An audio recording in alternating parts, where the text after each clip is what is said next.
paz que levantó entre los muertos al gran pastor de las ovejas, a nuestro Señor Jesús, por la sangre del pacto eterno, que Él los capacite en todo lo bueno para hacer su voluntad, y que por medio de Jesucristo Dios cumpla en nosotros lo que le agrada. A Él sea la gloria por los siglos de los siglos. Amén. Con esta bendición que está en la carta de los Hebreos capítulo 13, versículos 20 y 21, les saludo en este día, deseando que esté bien encaminado el propósito que nuestro Padre y Creador tiene para con nosotros. Recuerde que estamos teniendo acá dos series que estamos estudiando paralelamente, escudriñando las Escrituras y la Cena del Señor. Este tema lo estamos tratando en la congregación, pero hemos decidido que es tan importante y hay tanto debate y tanta opinión diferente que queremos dejarlo grabado en el canal. Quiero que conste en el canal para que todo aquel que tenga interés por conocer, por estudiar, por escudriñar, por ver datos históricos acerca de lo que la Cena del Señor representa y el desarrollo que ha tomado dentro del ámbito cristiano, pues acá en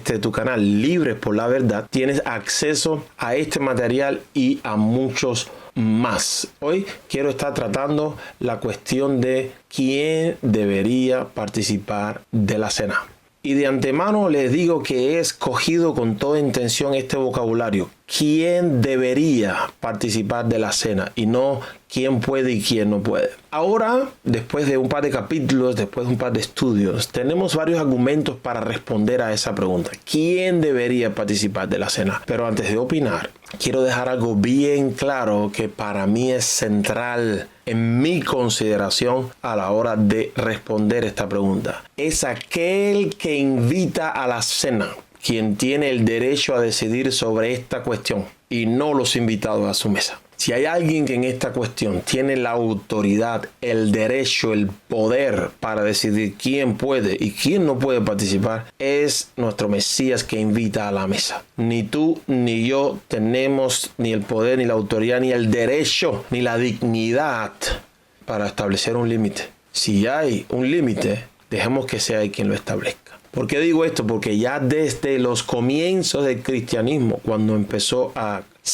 pasar a ser predominantemente gentil, con esta separación de nuestros hermanos judíos mesiánicos que venían de Israel, muchas cosas empezaron a cambiar y hemos visto acá, hemos puesto acá documentos históricos, hemos puesto evidencia y que usted puede corroborar. Justino Mártir, también conocido como Justino el Filósofo, uno de los considerados como padre de la iglesia cristiana, y cuando hablo de padre de la iglesia, me estoy refiriendo a este grupo de pensadores cristianos de los primeros siglos, hasta el siglo V, siglo VI, que desarrollaron después ya el dogma del cristianismo. Se considera padre de la iglesia, por eso son padres pensadores, no son los fundadores de la iglesia ni mucho menos, pero es un término teológico, por eso lo uso. No está hablando de ningún padre católico, que en el mundo hispanohablante, cuando uno habla del padre, está hablando del cura católico, pero no, estoy hablando de este grupo de personas que se consideran así. Justino Mártir vivió en el siglo II, aproximadamente entre años 100 años 168 después de Cristo. Él enseñó lo siguiente sobre la cena del Señor. Y esta comida es llamada entre nosotros Eucaristía. La Eucaristía, recuerde que la Eucaristía es un término griego que significa acción de gracias, pero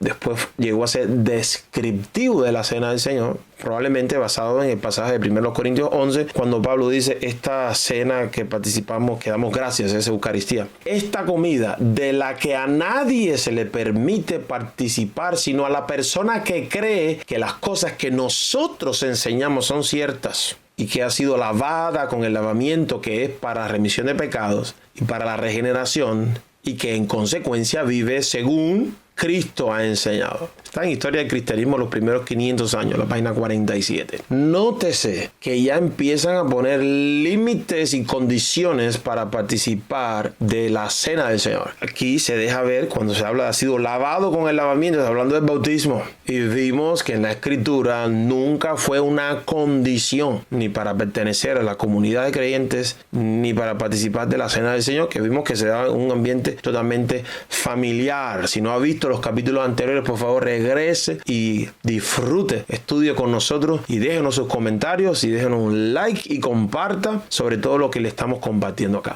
Si la cena lleva restricciones, dichas restricciones hay que fundamentarlas con las palabras de aquel que invita, con las palabras del Señor. Si alguien debe ser excluido, dicha exclusión tiene que llegarnos de su parte. No hay tradición alguna que deba ser colocada sobre la voluntad del Señor, aquel que prepara la mesa para sus invitados, ni por antigua que sea. Y podemos comprobar que este espíritu de Justino Mártir todavía hoy en el siglo XXI prevalece en algunas iglesias. Hay iglesias que no puedes participar de la cena si no crees de la misma manera en que ellos creen, y no les permiten a los miembros de sus congregaciones participar de la cena con otra congregación que no crea exactamente lo que ellos creen. Sin embargo, tenemos después déjame tratar de ser un poco diplomático. Tenemos después la discrepancia de llamarles hermanos. Sin embargo, en algo como la cena del Señor, no le damos el derecho a participar con nosotros. Irónico. Por ejemplo, consideremos la experiencia de Judas Iscariote. ¿Quién es Judas Iscariote? ¿O quién fue Judas Iscariote? Aquel quien el Mesías sabía de antemano que lo iba a traicionar. En aquella Pascua antes de padecer, en la que se nos narra, aquella Pascua en la que algunas traducciones tienen el subtítulo La institución de la cena del Señor. Aquellos que para algunos es la primera vez que se hizo la cena del Señor. En Juan capítulo 13, no vamos a leer todo el capítulo, usted puede leer todo el capítulo, de paso se lo recomiendo, pero vamos a leer un par de versículos. Versículo 21. Dicho esto, Jesús se angustió profundamente y declaró: ciertamente les aseguro que uno de ustedes me va a traicionar. Después en versículo 26. Aquel a quien yo le dé este pedazo de pan que voy a mojar en el plato, le contestó Jesús. Acto seguido, mojó el pedazo de pan y se lo dio a Judas Iscariote, hijo de Simón. Tan pronto como Judas tomó el pan, Satanás entró en él. Lo que vas a hacer, hazlo pronto, le dijo Jesús. En cuanto Judas tomó el pan, salió de allí. Ya era de noche. Puede ver que aquel que lo traicionó, a él, Jesús le compartió el pan de la cena. Tomó el pan de la cena. Y Jesús, aún conociendo que le iba a traicionar, aún anunciándolo, compartió con él el pan en su cena. Y todavía más, la participación de Judas en aquella cena fue un cumplimiento profético. En Juan 13, en versículo 18, no me refiero a todos ustedes, yo sé a quién he escogido, pero esto es para que se cumpla la escritura. El que comparte el pan conmigo me ha puesto la zancadilla. Nosotros no sabemos de qué manera Dios va a cumplir su escritura. Dejemos que Dios la cumpla como Él quiera. Entonces, hacemos bien si dejamos al anfitrión decidir sobre quién puede participar de la cena y quién no. Ahora aquí vienen 5 consideraciones de mi parte basados en los significados que hemos visto de la cena del Señor. Por eso el capítulo anterior. ¿Qué significa? ¿Cuál es el mensaje que se transmite en la cena? Esto es lo que da la directriz para entender quién debería y quién no debería participar de la cena del Señor. La primera, a la cena son invitados aquellos que pertenecen a la comunidad del pacto. ¿Por qué? Porque cuando Jesús habla en la cena, en Mateo 26, por ejemplo, mientras comían, Jesús tomó el pan, lo bendijo, luego lo partió y se lo dio a sus discípulos diciéndoles: toman y coman, esto es mi cuerpo. Después tomó la copa, dio gracias y se la ofreció diciéndoles: beban de ella todos ustedes, esto es mi sangre del pacto, que es derramada por muchos para el perdón de pecados. Con la cena se está declarando la participación en el nuevo pacto. Específicamente, la cena testifica sobre esto, y esto fue sellado por Jesucristo de Nazaret. Consecuentemente, en la cena deberían participar aquellos que entran en pacto con Dios por mediación del Mesías Jesucristo. Para otros, carece de sentido comer de un pan que está significando un sacrificio y beber de un vino que está significando un nuevo pacto, y la persona no está en ese pacto, no conoce, no acepta ni el sacrificio ni entrar en el pacto. La señal de este pacto se lleva en el corazón. Todo aquel que determine participar debe ser consciente de lo que está haciendo para no participar de forma indebida. Nuestra función, nuestra tarea como congregaciones del Mesías, en donde quiera que estemos, es explicar, enseñar, transmitir con la mayor claridad posible el significado de esa cena, el significado de lo que estamos haciendo. Esa es nuestra tarea. Pero el determinar si la persona es apta o no, no nos corresponde. Esa es mi conclusión. Por eso la Escritura dice que cada quien debe examinarse a sí mismo. Nosotros somos especialistas en examinar al otro, pero el consejo de la Escritura, la exhortación de Pablo fue: cada quien se examine a sí mismo cómo está participando de la cena. Mi segunda consideración: a la cena son invitados aquellos que pertenecen al Mesías. ¿Por qué? Porque el mismo pasaje dice, luego partió y se lo dio a sus discípulos, el pan. Y después en el versículo 27 tomó la copa y le dijo a sus discípulos, beban de ella todos ustedes. Y después nos dio la tarea, comenzando por aquellos y continuando por nosotros, de ir al mundo y hacer discípulos y anunciar por mediación de esta cena hasta que Él venga. Esto es aquellos que están conectados espiritualmente con Él, los que están en comunión con Dios por mediación del Mesías, los que se unen a Cristo son un espíritu con Él. Y no hay distinción alguna. La exigencia para la pertenencia a la comunidad de Dios, al reino, no es una señal externa, no es algo que esté fuera de nosotros, sino es una señal interna que se recibe solamente cuando nos arrepentimos de nuestros pecados y los confesamos y depositamos toda nuestra fe obediente en el evangelio que Dios nos reveló por mediación de nuestro Señor Jesucristo. Mire que se le pone la regulación en algunos lugares que uno tiene que estar bautizado para poder participar de la cena. Hay gente que fueron bautizados en un momento, sin embargo, no están viviendo la fe, no están obedeciendo. A gente que Jesús le diría, ¿por qué me dice Señor, Señor? Y no hace lo que yo digo. Gente que si no cambia en su manera de vivir, pues le sucederá lo que dice en Mateo capítulo 7, que en aquel día le dirán, Señor, Señor, y Él le va a responder, apártate de mí que no te conozco, hacedor de maldad. Sin embargo, en esta estructura de iglesias locales, como está bautizado y tal vez tenga un certificado, pues tiene el derecho de participar en la cena por una señal externa. Sin embargo, la pertenencia al pueblo de Dios es una señal que se lleva en el corazón y nadie puede examinar el corazón de otra persona si ni siquiera conocemos bien el nuestro.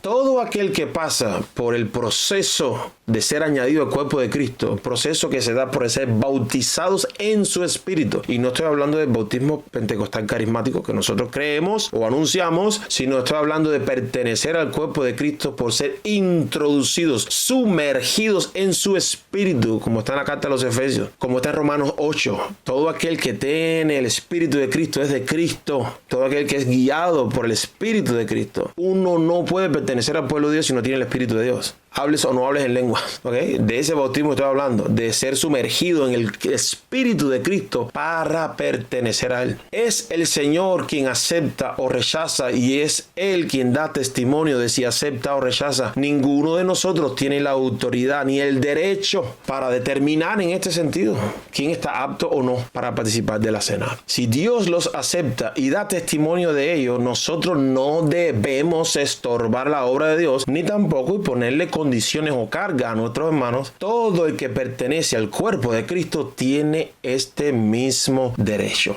Veámoslo de la manera contraria. Hay quien esté viviendo realmente, ha entregado su corazón a Cristo y se está esforzando por seguir sus pasos y está dando testimonio, pero todavía no se ha bautizado en agua. Como no tiene el bautismo, entonces se le impide participar de la cena. Pero aquel que no está viviendo así, como tiene el bautismo, sí puede participar de la cena. ¿Ve qué injusto es esto? Hablando sobre su experiencia entre los gentiles en casa de un soldado nombre Cornelio, un soldado romano, el apóstol Pedro expuso ante los hermanos en Jerusalén, llamado Concilio de Jerusalén, lo siguiente en Hechos capítulo 15, versículos del 8 al 11. Dios, que conoce el corazón humano, mostró que los aceptaba dándoles el Espíritu Santo, lo mismo que a nosotros, sin hacer distinción alguna entre nosotros y ellos. Purificó sus corazones por la fe. Entonces, ¿por qué tratan ahora de provocar a Dios poniendo sobre el cuello de estos discípulos un yugo que ni nosotros ni nuestros antepasados hemos podido soportar? No puede ser. Más bien, como ellos, creemos que somos salvos por la gracia de nuestro Señor Jesús. Como ellos, creemos que solamente seremos salvos así. Aunque Pedro no estaba hablando específicamente de la cena como estamos hablando nosotros hoy, sí nos muestra este principio. Dios dio testimonio de aquellos gentiles que aceptaba, que purificó sus corazones por medio de la fe, dándole el Espíritu antes de ser bautizados en agua. ¿Usted cree que aquella gente todavía no había llevado su bautismo, no pudieran participar de la cena en algunas iglesias, aunque el testimonio de que Dios lo acepta fue evidente para todos los que estaban allí? No hace sentido. Tercera consideración. En la cena pueden participar aquellos que testifican estar en comunión con el resto del cuerpo del Mesías. ¿Por qué? Porque la Escritura dice en 1 Corintios 10, esa copa de bendición por la cual damos gracias no significa que entramos en comunión con la sangre de Cristo. Ese pan que partimos no significa que entramos en comunión con el cuerpo de Cristo. Hay un solo pan del cual todos participamos. Por eso, aunque somos muchos, formamos un solo cuerpo. Precisamente el participar de la cena transmite el mensaje que estamos en comunión con el cuerpo de Cristo. Si yo excluyo a otros, si yo estoy en conflicto con otros, estoy mandando la señal completamente errada. Y eso es lo que la Escritura llama de manera indigna. Yo me di cuenta que ese capítulo no está en el canal porque no salió la transmisión en vivo ese día, pero les digo que se lo voy a poner dentro de poco. Aquel que no esté dispuesto a cumplir con este principio no participa de manera digna de esta cena. El capítulo se trata de qué significa participar de manera indigna. Quien desprecia a su hermano o es responsable de haber roto la relación con él, debe primeramente arreglar este asunto antes de participar juntamente con él en la cena del Señor, que precisamente es un testimonio visible de pertenencia al mismo cuerpo. Es el consejo de Mateo capítulo 5 también. Número 4. En la cena pueden participar aquellos que reconocen el sacrificio de Cristo a su favor, que lo han aceptado y le están agradecidos. ¿Por qué? En Lucas 22 dice, este pan es mi cuerpo entregado por ustedes. Al participar del pan estoy testificando el sacrificio de Cristo fue a mi favor. Y hablando de la copa, dijo, esta copa es el nuevo pacto, mi sangre derramada por ustedes. Para quien no reconozca que ese pan simboliza el cuerpo de Cristo entregado a su favor y que ese vino representa la sangre de Cristo derramada para perdonar sus pecados, la cena no tiene ningún sentido. Debe ser consciente de esto primeramente. Y participar de ella por formar parte de un ritual religioso carece de todo valor ante los ojos de Dios. Al tomar parte en la cena del Señor, no sacrificamos nada, sino que aceptamos y damos fe de lo que fue sacrificado a nuestro favor. Quien no pueda confesar y testificar de esta gran verdad, no se puede identificar con esta mesa. No hace sentido. Y número 5, en la cena pueden participar aquellos que están dispuestos a proclamar la muerte de Jesucristo hasta que Él venga. Como dice la Escritura, porque cada vez que comen de este pan y beben de esta copa, proclaman la muerte del Señor hasta que Él venga. La cena es una proclamación de que Jesús murió y de que va a regresar a restaurar todas las cosas. Esto está naturalmente ligado a la fe en la veracidad de esta declaración y en el significado de dicha muerte. Sin este entendimiento y la respectiva convicción, jamás se podrá proclamar este principio con un corazón íntegro. Primero hay que tener esa convicción para después participar de la cena de manera adecuada. Así como en la primera cena pascual, recuerde que una de las cenas mesiánicas por excelencia es la cena de la Pascua. Recuerde que es precisamente de la cena de la Pascua desde la cual el Señor anuncia, a partir de ahora háganlos en mi memoria. Por eso hay que entender el significado conectado con la Pascua, sin duda alguna. Así como en la primera cena pascual participaron solamente aquellos que creyeron en el mensaje de Dios transmitido por Moisés y lo obedecieron, participar de la cena del Mesías solamente hace sentido para aquellos que creen en el mensaje de Dios transmitido por el Evangelio de Jesucristo y depositan su fe obediente en él. Así como son los que creyeron en el mensaje de la liberación que Moisés anunció y quedaron en casa y marcaron los dinteles de sus puertas con sangre, fueron aquellos que después salieron a la libertad. Así, solamente aquel que tiene convicción en el Mesías y recibe el Evangelio y entiende su significado, pues para ellos hace sentido esta cena. Esta es mi convicción. Y repito, el que tiene el derecho para determinar, para aceptar o para excluir es aquel que invita, es Dios. Nuestra tarea es proclamar de manera íntegra su evangelio, instruir a las personas en el significado de lo que estamos haciendo para que participen o no de manera consciente. Su decisión en sus corazones. La paz de Dios les guarde, Jehová les bendiga, Jehová haga resplandecer su rostro sobre ustedes, tenga abundante misericordia y los llene con su paz y guarde tu corazón y tus pensamientos en Yeshua Mashiach, nuestro Señor. Shalom.